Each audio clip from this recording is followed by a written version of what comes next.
I have a friend complaint. So I was very upset the other day with my friend Philip, actually.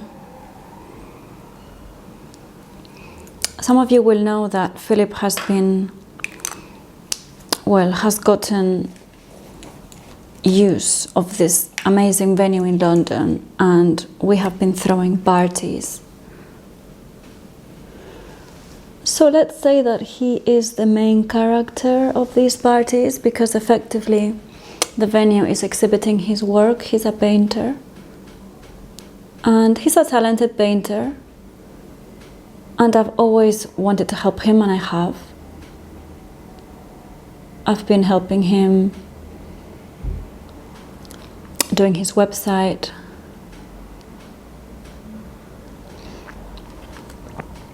helping him as a sort of consultant, just in any interaction that he needed me, or anything that I thought I could contribute in. So when he got this venue, the first exhibition was a huge success. He invited a lot of people that he knows, because he knows just so many people from all walks of life and art collectors, and he's mostly interested in exhibiting his art, promoting his art, but of course he's not a famous painter. So for me, having the use of this venue and being able to do these parties was a big opportunity to make this into something that could be bigger than an exhibition of Philip's work. And everybody that has been involved in terms of our friends, we are a big group of friends, and all of us are artists. And the way the first event went, well, it was just this bringing together of talented people and a group of friends where everybody does something and has a passion and is developing their crafts, and we're all different. There's some artists, but there's also a lot of musicians, and everybody brings their good energy and expertise and their own circle of friends. And it's always like that interesting groups of people form by getting different people together and just allowing them the space to be themselves. And this fit really well with my idea of creating an artist space. It was basically exactly that. I've always had this idea, and I've developed this concept called the artist. And I have a website for it, I have paintings for it, I have that video/song called the Artist Manifesto. I have the artist member club and residencies. It's like this imaginary concept that can be as real as you make it, where this is exactly what happens, where artists come together. So when they started doing these parties, I thought, wow, it's like I've manifested this idea, and I don't want to take over that idea, because this party, I know that it was about him and his exhibition, but at the same time I could see that everybody in our group was very excited about the prospect of having a space, because we've had that before, but ultimately, unavoidably, it stops working because there's just no funding, we're not getting any benefits out of it. So anyway, we had this space, we're all kind of helping Philip to do this one way or another.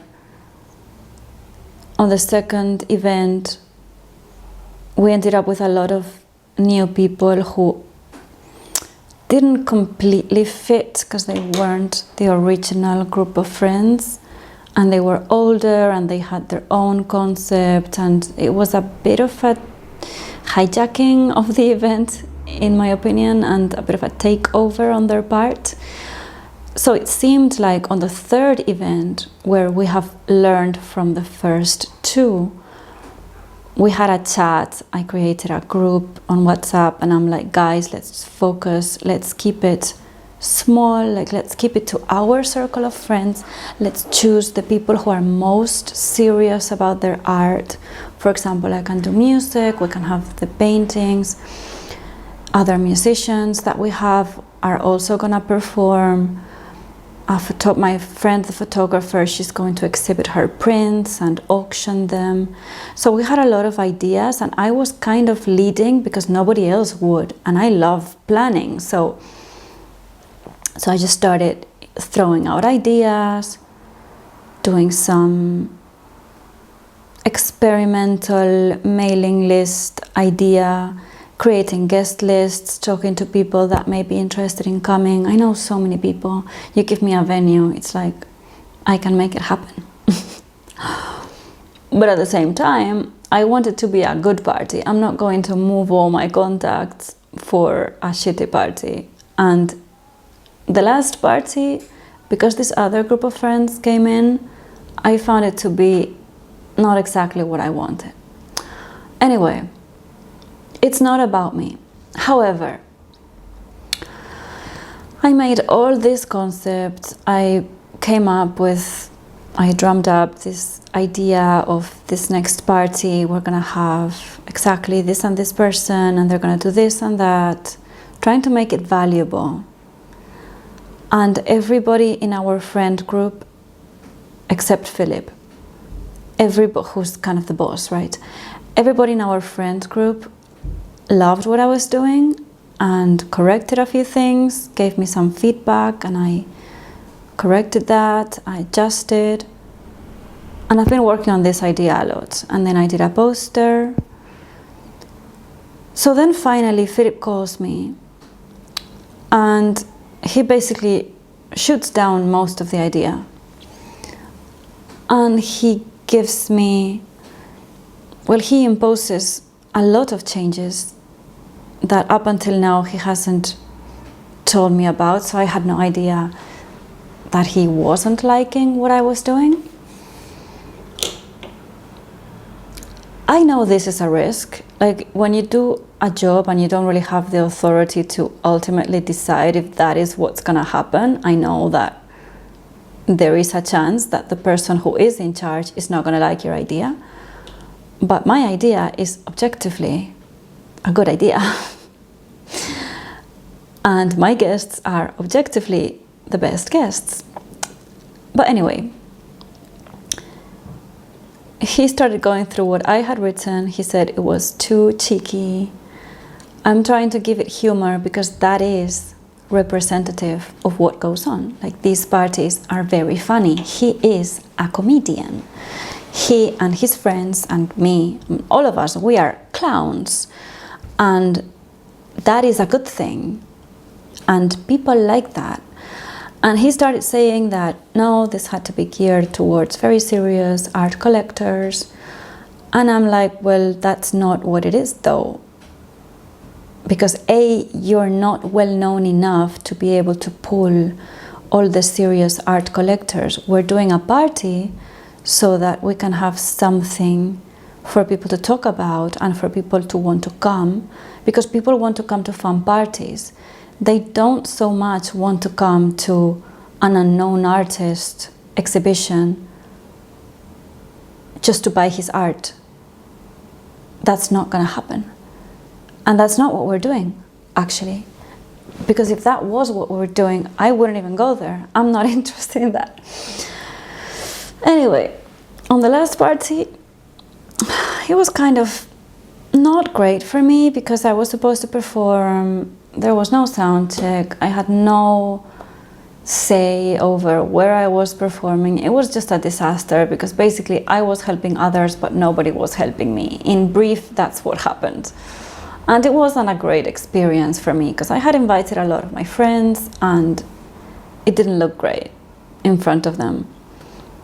Because Philip was kind of hijacking, or not hijacking, sabotaging my performance and organization that day. So this time I really wanted to make it good. I'm like trying to define what's going to happen in what room, because this is a huge townhouse. We have the use of a lot of rooms.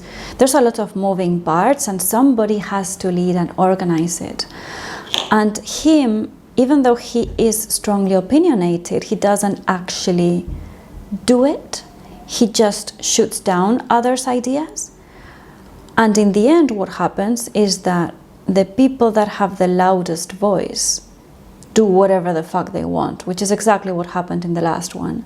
So in the end, you have a lot of the least talented people who are also the most rude, because that's just the way it is, and the least commonsensical, and the more drug-ridden, they are the ones who end up controlling the atmosphere, and it wasn't great by the end of it.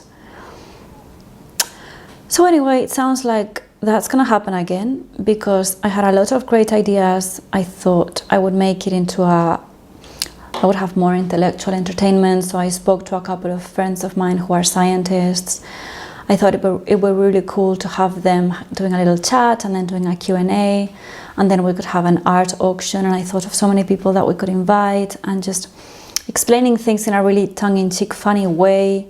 So it's light-hearted, but at the same time, everybody that's performing or involved, they are well-respected figures within their...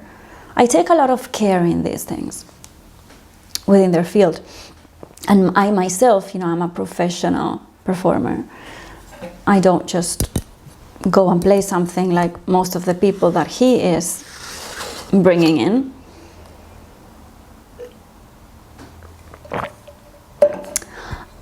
And I feel like I am not being respected for what I'm doing or for what I am. It's become clear that now that he doesn't really value what I do, that it's like he doesn't even believe that I am a professional at what I do, because he keeps throwing comments at me that it's like he read through the people that I was bringing, for example, to speak for the science part, and he's like, who are these people? I don't know them. And I'm like, no, you actually do know them. I was trying to, like, he kept cutting me off. I don't know them. Who are these people? Why would you bring these people? Are they talking about my art? I'm like, Philip, why would they be talking about your art? You have enough time, being polite, but like seriously, you have an entire evening. It can't possibly be all talking about your art, and it never has been. In all of the events so far, his art is there, but nobody's talking about his art. So I was just suggesting something else to keep people in there, because the whole thing is, if we throw a good event, then that's ultimately going to be a positive impact on his art. I mean, I wish I threw a show and all of my friends were there for the entire time, for like 7 hours, and they brought their most valuable, respected philosophers, scientists. I mean, that's a hell of a privilege. Well, he didn't appreciate that at all. He was like, they should pay to talk. I'm like, what? No, they usually are paid to talk. That doesn't work the other way around. Like, they are our guests. I have convinced them to come. They're attractive, they're intelligent, they will move the right kind of crowd, respectable but fun is what I'm aiming at. And I'm just being blocked from basically doing the best possible work that I can. That takes a lot of energy, and I don't want to be a hypocrite. This is also a hobby of mine and an art project of mine. As I said, I've had this project in my mind for a while, the artist thing, where you get together a group of people and they all are members, but at the same time they're clients, but at the same time they're contributors of this space. It's like an Andy Warhol, The Factory imitation, really. Like, it's the same thing. I'm not trying to invent the wheel here, but there aren't that many things like that in London, because it's really difficult to find a a beautiful quality venue in central London that can pull this sort of crowd and that can give you the space and that has all the facilities. Like, we have everything with this venue. So that was really good. And he just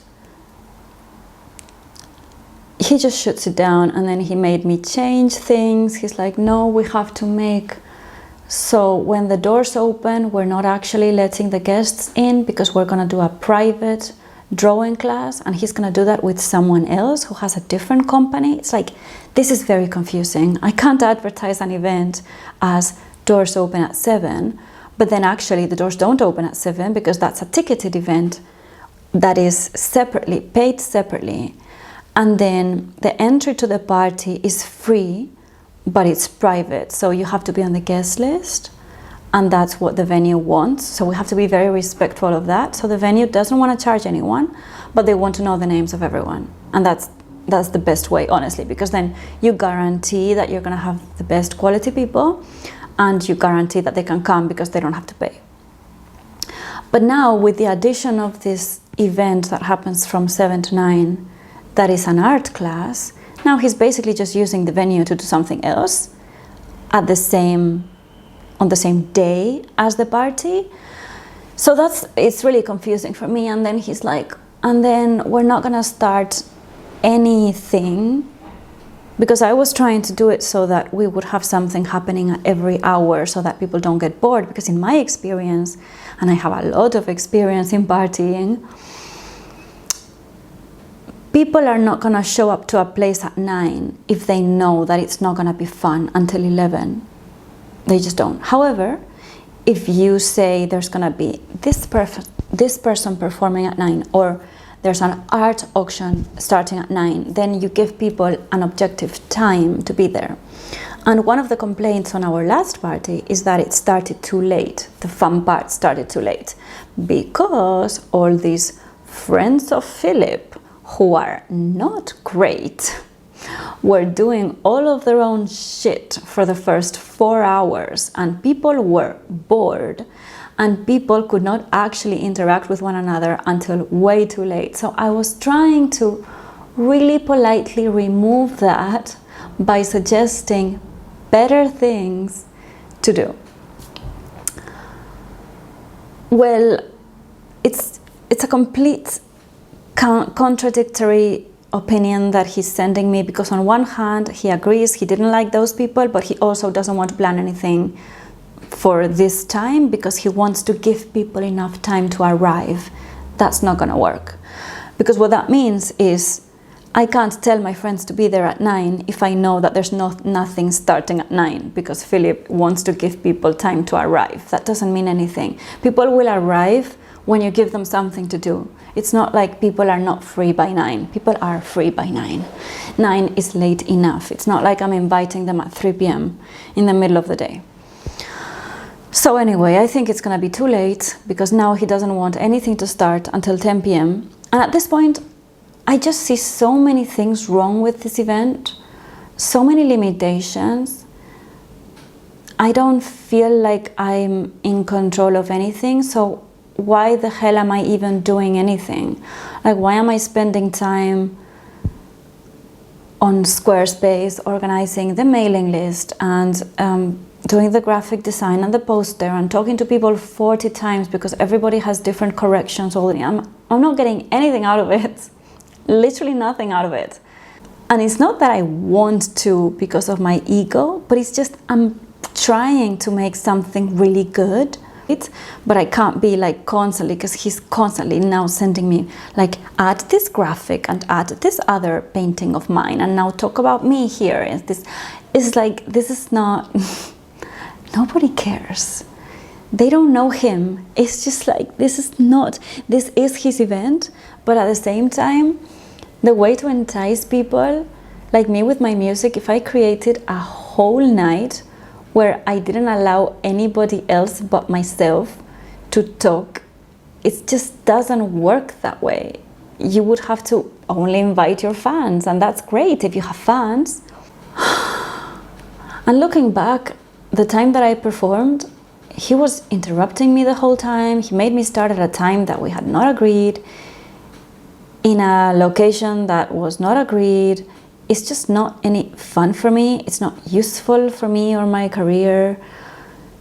So this has been a real eye-opening experience, which I've realized that it isn't actually a realistic idea to get all my friends together and create this artist group, because people are impossible, not self-aware, and they can't even decide who's leading. And so in the end, the people who lead are the people who least should lead.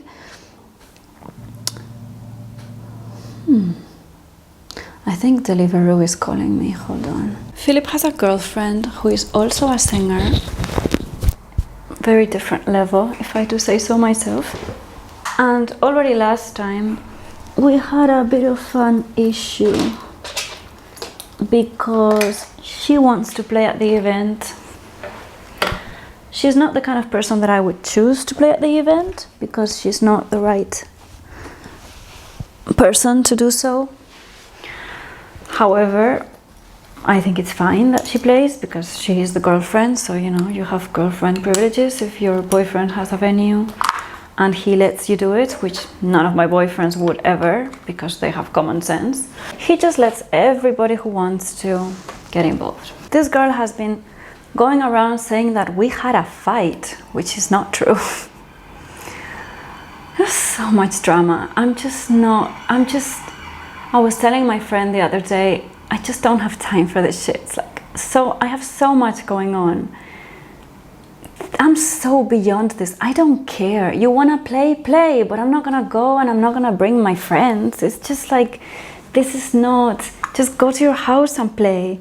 Are you doing anything that other people want to see, or are you just wanting to play because of your ego? Because I want to play because people want to see me, not because I want to play. It's a very different thing. I want to play as a responsibility. I don't give a fuck if I play or not, to be honest. And now I'm having to punch all these people away because it's like, oh, everybody wants to play. And Philip is like, well, Diana, if you want to play, you can also play. It's not that I want to play. This whole thing is just such an amateur thing at this point. So that makes me really upset, because it's just not, it's not the vibe. So this girl was going around saying that I didn't want to share my stuff with her. Why would I share my stuff with her? First of all, she was demanding like the sound system to be set up for her. We don't have a sound system and nobody's setting it up for anyone. So it was just a silly demand. She just doesn't know how things work. And she asked me, well, how are you gonna play? And I'm like, I bring my own setup, which is for myself. And it's not for myself because I don't want to share it with anyone. It's for myself because the logistics, like I don't have to justify these things, but if I have to explain it, it's because it's not actually physically possible for one person to be performing and carrying all of her stuff and also setting all of that stuff for someone else and also be responsible of how the sound sounds with someone else, because I know my equipment and how I make it sound for me. If she doesn't know anything about equipment, like I'm not her sound engineer, I don't know if I'm gonna make it work for her. And also I can't spend the whole night as a sound engineer for other people. I can do it for myself, but not for other people, because already for myself it's a huge pain in the ass to, instead of be with everyone, be in the corner holding my equipment because people are stepping on it, and it's just, I shouldn't have to do that. We should have someone doing the sound, because that's usually how it works. So I'm doing this already. I'm doing this as a favor, where I will bring my stuff, I will perform a few tracks because I know that it looks good, I know that people like it, I know that I can bring a bunch of cool friends because I tell them that I'm gonna perform, so they're gonna come to see me. I'm doing this as a favor and I'm being blamed for it. So it's just like, I don't care. I can go somewhere else to perform. I can not perform. I don't have to organize this party. I can just go somewhere else and invite my friends somewhere else. If this is not gonna be fun for me and my friends, then I don't have to be there. And sure, a lot of these people are my friends, but I can also do other things with them. We don't have to spend all our money creating an event where we're not getting anything out of it, except Philip maybe because he's exhibiting his art. But like, there's no reason for everybody else to want to help him if we're not being allowed to even improve the event, because it's not like we're wanting to even use it for our own. Like, I'm not creating my own show, or this is not really benefiting me. I just don't get it. I mean, of course it's benefiting me in the sense that I like to be involved in things, and I like there to be movement in my life. Like, yeah, this is what I'm doing, but it's just also upsetting that people don't value anything of what you do. And it's also upsetting when there's so much misunderstanding, where people think that you're doing it out of pure selfishness, when that's really not me anymore. I mean, if I was 13, you could tell me, but it just really hurts when you've spent so much time with self-development and learning, and I've been paying my dues for like 20 years. I'm done. I don't need to suffer anymore to prove my worth, or I really don't need to prove myself anymore. So it's just like, fuck it, I don't care. So yeah, that is my full complaint. You're welcome.